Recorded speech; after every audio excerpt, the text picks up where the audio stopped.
What's good, YouTube? It's a boy, man. Today, react to why rappers are so scared of Chief Keef. If you're new, drop a like, subscribe, roll to 1K. Let's hop right into the video, man. If y'all don't know, man, Chief Keef. Talk about Chicago drill music without mentioning the name of Chief Keef. That's a fact. Chief Keef is one of the pioneers of Chicago drill music and one of those responsible for taking it to the heights it has attained today. He's also responsible for inspiring a lot of Chicago drill rappers. But with a long list of controversies and run-ins with law enforcement officers, the Chicago rapper has developed somewhat of a reputation as the boogeyman of the Chicago drill scene. Today on Rap Central, we'll be revealing to you how rappers are scared of Chief Keef. Early life. Chief Keef was born and raised in the popular Parkway Gardens low-income complex, which is now known as O Block. His real name is Keith Farrell Kozar. Keith's mother was just 15 years old and unmarried when she gave birth to him, and nothing else is known about his dad since then. Chief Keef was named after his deceased uncle, whose name is Keith Carter. His legal guardian was his grandmother, and he grew up in her home. Keith is one of those unique talents who started making music at a very young age. He started making music at the age of 5 by using his mother's karaoke machine and tapes to record his music. He attended Duels Elementary, and he also attended the therapeutic day school called Banner School. While he was in school, Keith was a smart student and never had issues with his grades, but he dropped out of Dialect High School at the age of 15 to pursue music. After dropping out of school, it didn't take long for Chief Keef to gather a following for his music. Career.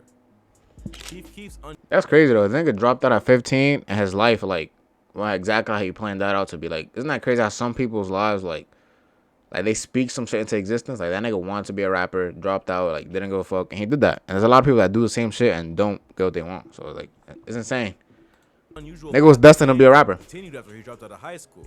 He started to release mixtapes, and he became quite popular in Chicago, most especially with the high school students, and specifically in the south side of Chicago. His first 2 mixtapes were The Glory Road and Bang.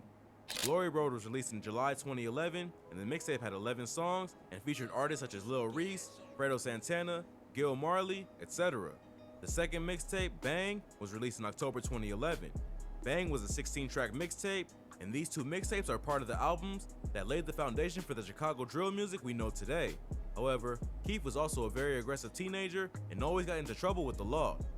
In December 2011, Keef was arrested for firing a gun from his car in Chicago's Washington Park neighborhood. He was placed under house arrest at his grandmother's place for 30 days, after which he committed another crime, and he was placed under house arrest for another 30 days. But these house arrests were perhaps what Keef needed. Being under house arrest took him off the streets and allowed him solely on his music. He posted several videos on his YouTube account, and these videos started to make drill music popular. But it was in March 2012 that Keef released his first major hit titled I Don't Like. The song, which was produced by Young Chop, put Keef and drill music on the map, and the video for the song was shot in his grandmother's house. The song was one of the lead singles of his 2012 mixtape. Iconic song, by the way. Iconic song. You feel me? One of the first songs I heard from Chief Keef is Macaroni Time. Some nigga in my class played that shit. I remember the nigga's name and everything to this day. Because he's the one who put me on. His name was Amir. That nigga put that shit on the smart board, put Macaroni Time, and all I hear is bah, bah. And I'm looking like, yo, like, this shit kind of fire.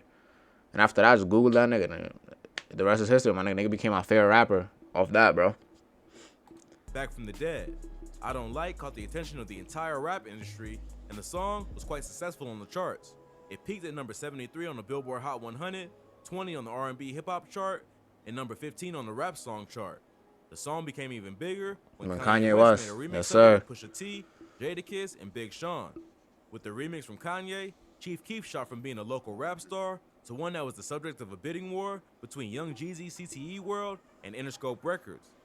He eventually signed with my hairline looking crazy, bro. My barber fucked my shit up. Deal in which he was promised his own label imprint, Glory Boys Entertainment.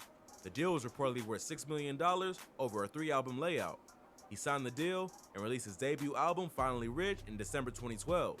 The 12-track album featured guest artists such as Lil Reese, Rick Ross, 50 Cent, Wiz Khalifa, French Montana, and Young Jeezy, while most of the songs were produced by Young Chop. In 2013, Keef was featured on Kanye West's Hold My Liquor. On his 18th birthday, Chief Keef released the mixtape Bang Part 2. However, the mixtape wasn't as successful as his album, as it was met with mixed to negative critical albums.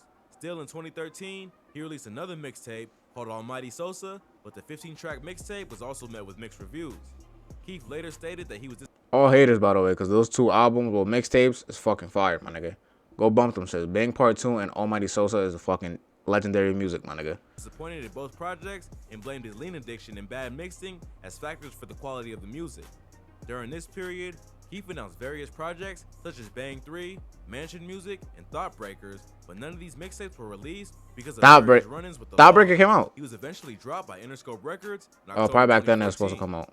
However, in October 2014, he released a collaborative mixtape with Gucci Mane titled Big Gucci Sosa.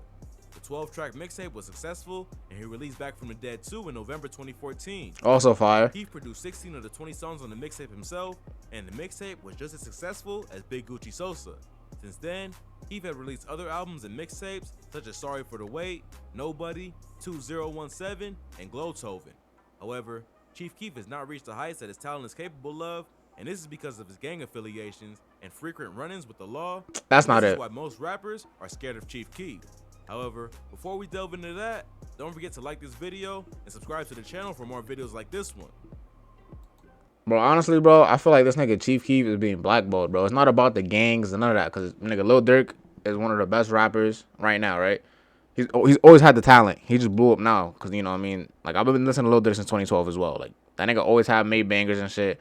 People just fucking with him now because it's trendy and shit. He's also in the gang. Fucking Pooh Shiesty is fucking popping. You know, he's in the gang. Young boys popping in the gang. Like, it's nothing to do with the gang or the violence. It has to be something else, bro. It has to be. I feel like, I don't know. What y'all think it could be, bro? Let me know in the comments down below. I don't know what it could be why Chief Keef is not there. Because his music, it be there. Like, someone cap recently, some of his shit has not been here. But there be songs that hit. Like, that's supposed to, like, really bang off and they don't. So I want to know why. It's probably the label situation. Chief Keef grew up on O Block, which is perhaps the most dangerous block in all of Chicago. The block, which was originally named Parkway Gardens, was renamed after the death of O.D. Perry in August 2011.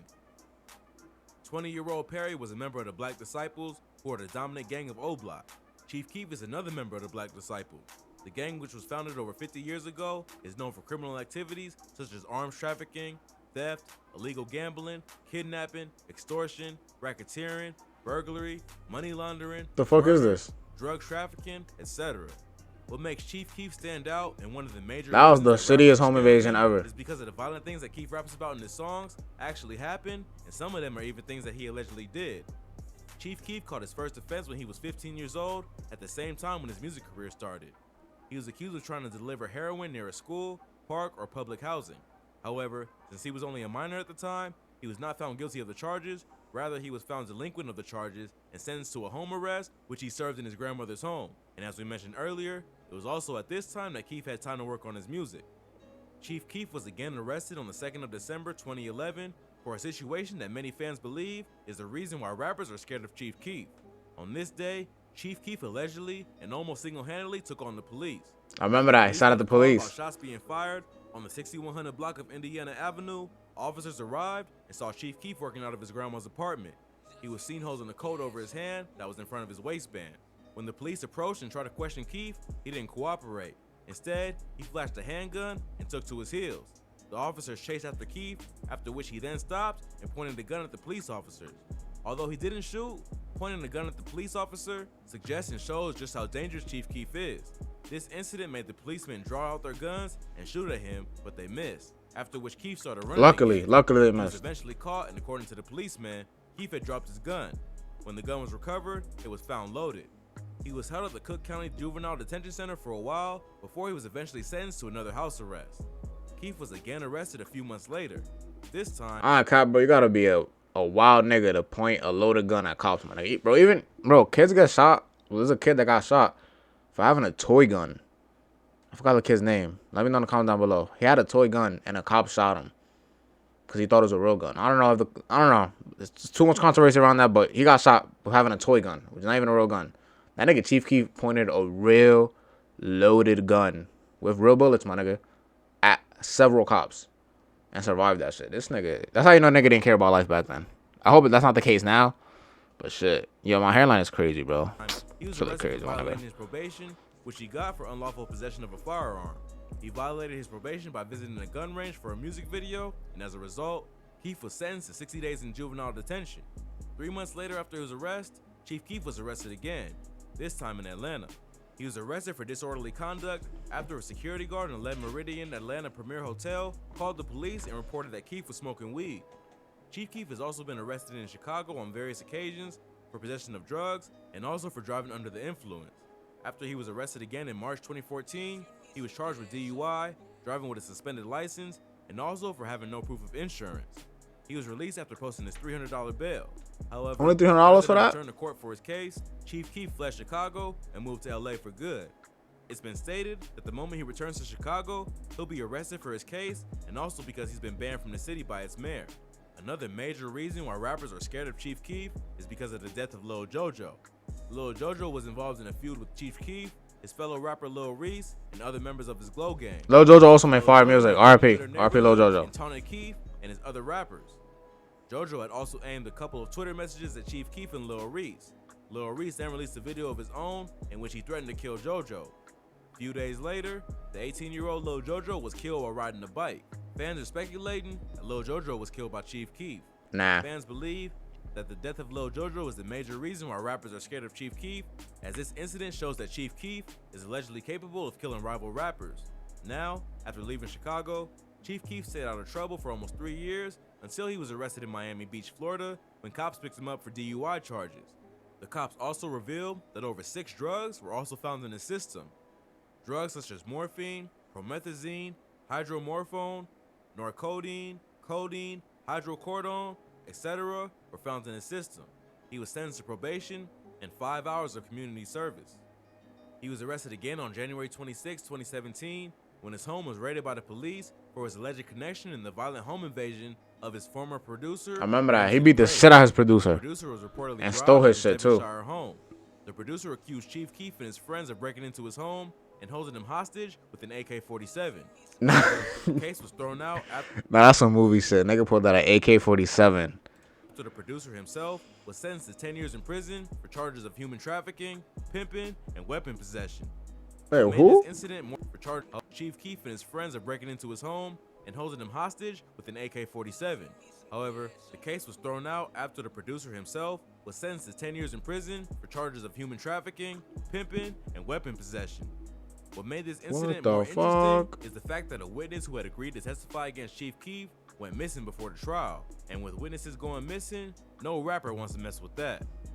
That brings us to the end of today's video. Nah, what the fuck? Nigga, the producer deserved that beating if he was trafficking humans. Like, what the hell? Anyway, if y'all enjoyed that video, man, drop a like, subscribe. Keep it G, yo. Look at my hairline. Should I... Leave it down in the comments below. Should I box my barber? Not even my barber. Some random nigga that I just told, like, he's a barber, but I walked into a new barber shop because my barber was closed. And I needed a haircut because I was looking dusty. So I just walked into a random-ass Dominican barbershop, and I told some nigga with an empty chair. I don't know why I took the nigga with no people in his chair. I should have talked to the niggas that had people in their chair. Asked him, yo, can you come out here? Nigga said, yeah. And he got my shit looking like fucking Vegeta, bro. Like a fucking V right here. So let me know in the comments should I box that nigga and get my refund. If you enjoyed the video, man, drop a like, subscribe. Why Lil Durk was behind Spot him, got him shooting. Oh, we got to watch that. It's your boy, Mighty Max, and I'm out. Roll to 1K, remember that. Remember that. Grind don't stop.